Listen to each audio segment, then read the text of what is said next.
Ayan po, magandang tanghali po sa inyong lahat at welcome again po sa J-Lot Bag. So ito po, for this episode po natin, dito pa rin po tayo sa bayan po ng Moncada at meron po tayong titignan ulit dito na ito po ay residential farmland po siya. So ito po ay pangatlong lote na po na ibablog po namin sa araw na ito.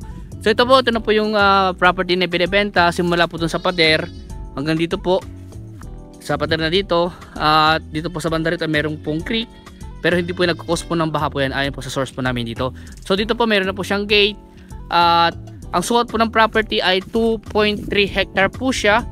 2 titles po ito. So yun nga po, sa harap po niya meron pong solar dryer, meron po itong 3 bahay at ang presyo po ng property po pala ay 10.5 million.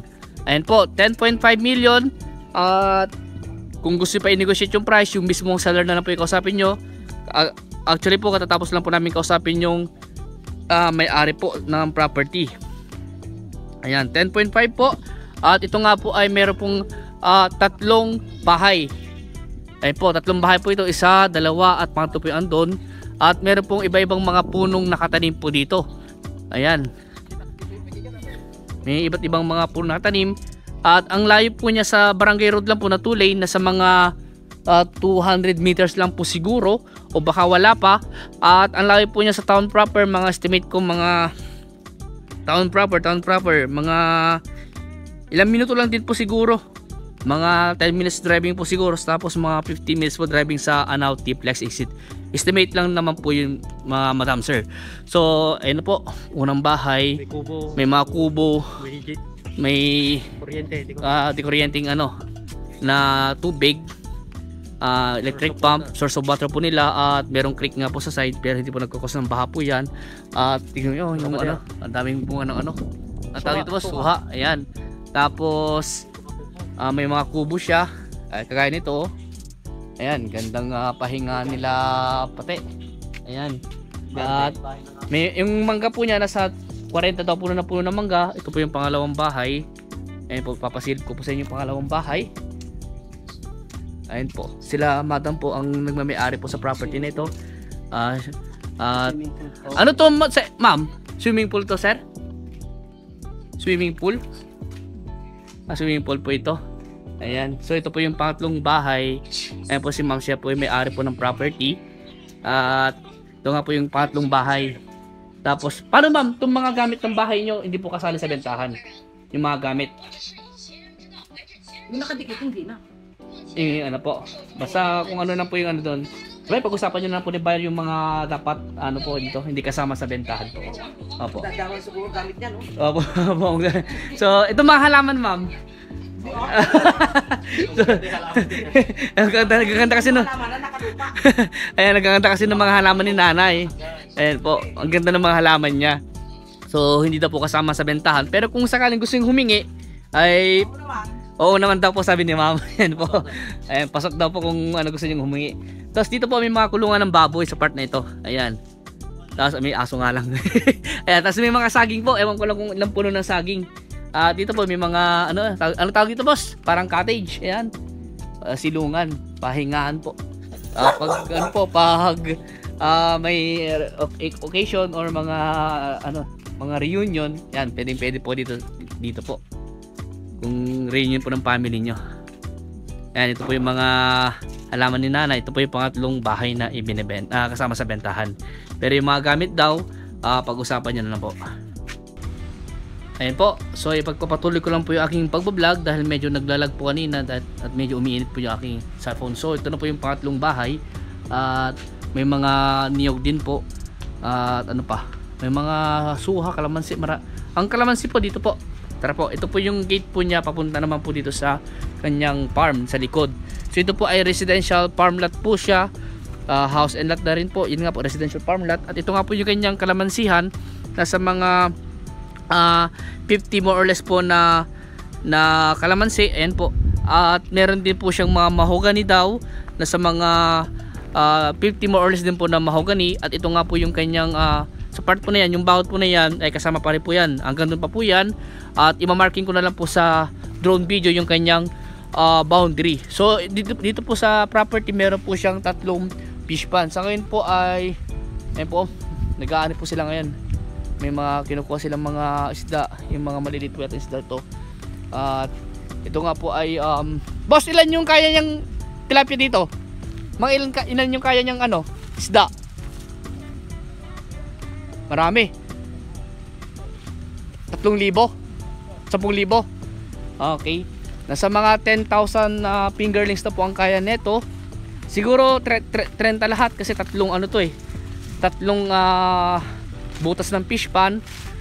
Ayan po, yan po yung mga fish pan po yan. Yan po yung mga ibang mangga at yung mga mahogany po. So dito naman po yung part ng kanyang palayan naman po. Ayan. So simula po dun sa pader dun kanina pag ganito na po hanggang dun po sa banda roon. Tapos gumanito na po siya, papunta na po doon. Tapos andun po yung 3,000 square meter po na part pa rin po ng property, pero ibang titulo na raw po yun. Pero yun nga po, nabili daw po nila yon at kasama na rin po sa bentahan. So ang sukat po ng kanyang bukid nasa 1.9 daw po, kasama na po yung 3,000 po doon. So meron po siyang 4 na deep well, 3 daw po dito sa bukid at isa dito sa farm, tapos isa sa may kanyang residential. So 4 yung kanyang deep well. Ayan po. So boss, ano yan boss? Ay baka ng tubig. O baka dyan nila inaalagaan yung fingerlings. Pag lumaki na, saka na lang nila siguro pag medyo lumaki-laki na. So ito po yung imbakan ng kanilang tubig. Ayan. Ang luwang lalim. Siguro nasa mga 10 feet. Tapos ito po yung pangalawang butas ng fish pan at yung pong pangatlong butas ng fish pan. So hindi ko na po siguro mapuntahan yung ibang part dahil medyo may kalayuan nga lang, pero kaya naman siguro kung saka ano po. Dito nga po ipapakita sa inyo yung kanyang creek naman po. Pero yung creek nga daw po hindi po siya nagkakos ng baha. At dyan din po sila kumukuha ng patubig kung sakaling nababawasan yung tubig ng kanilang fish pan. At yung creek naman po ay malinaw. Boss, malinaw yung creek nila Kaya po malinaw po yung tubig ng creek. At may mga puno ng kaimito. Ayan.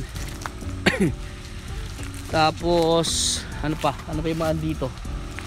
Marami pong mga puno na nakatanim. At nakita nyo naman po kung gaano kaganda itong property nito. At yung kanyang presyo nga po ay 10.5 million. At kung gusto nyo nga po i-negotiate yung price, yung mismong seller na lang po, dahil nakausap po namin. Ang kagandahan po nito, ang sabi po niya sa amin, sagot po niya yung 5% po ng ahente. Ganon din po yung kanyang capital gain tax. At ang sabi po niya, si buyer na ang bahala sa transfer of title tsaka deed of sale. Yun nga pong relocation survey, ang sabi naman po ni seller, meron naman daw po sariling meron daw pong lot plan na pasurvey na daw po nila noon. Kaya kung gusto daw ipasurvey, si buyer na daw po magpapasurvey. Ayun po sa seller po yun, yung nag-usap-usap po kami. Ayan. Pero itong property na to hindi po kami nakadirect dahil meron po kaming source po dito. Nilapit lang po kami sa may-ari para mapag-usapan yung presyo. Ayan. So andun po yung 3,000 square meter sa part po na yan. May ano pa dito, langka. So yung langka, yung puno ng langka, nakita ko na sa mga 4 o 5 yata yung puno ng langka. Ayan. So maganda po tong property nito. At yung presyo naman po ay para sa akin lang po medyo may kataasan konti, pero parang ano lang naman po. So parang worth it naman po kasi tignan niyo naman po yung kanilang development sa property po nila. At malapit lang po sa town proper din po ito. Yung kanyang barangay road naman po dito, mga nasa mga 200 o wala pa o mga 150 meters ganun po, nasa barangay road, cemented ka na. At yung kanyang daan na yung daan po na yun naman napapasok dito sa kanilang property, yun naman daw po ay farm to market road naman po. Ayan, farm to market road po. Ayan po, nangunguha po sila ng mga isda. Ay, may duhat pa dito. Maganda po i-develop ng property nito. Tuloy nyo na lang yung pagde-develop kung sakali.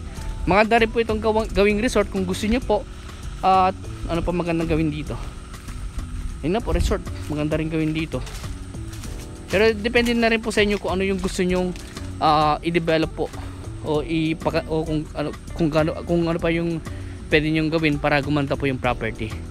So dito po sa part na ito, meron pang gate dito. So bali dalawang gate. Yung gate dito papunta po sa kanyang fish pond. Ganun din po doon, so papunta sa kanilang kalamansihan, sa palayan, at ganoon din po din sa kanilang fish pond. Ayan po.